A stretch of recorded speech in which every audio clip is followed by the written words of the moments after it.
Iangat ang antas ng mga micro, small and medium enterprise o MSME. Yan ang naging marching order ni Pangulong Ferdinand R. Marcos Jr. kay Acting Secretary Cristina Aldeguer Roque ng Department of Trade and Industry o DTI.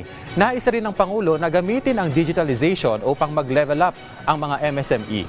Bilang bagong kalihim ng DTI, sinabi ni Roque na tututukan niya ang digitalization at artificial intelligence o AI, diversification, funding, franchising at mentoring, gayon din ang learning para sa mga gustong magtayo ng negosyo. Kung ma-increase natin yung benta or yung income ng MSME even by 10%, ang laki ng contribution nito sa economy ng bansa, and this is an instantaneous increase.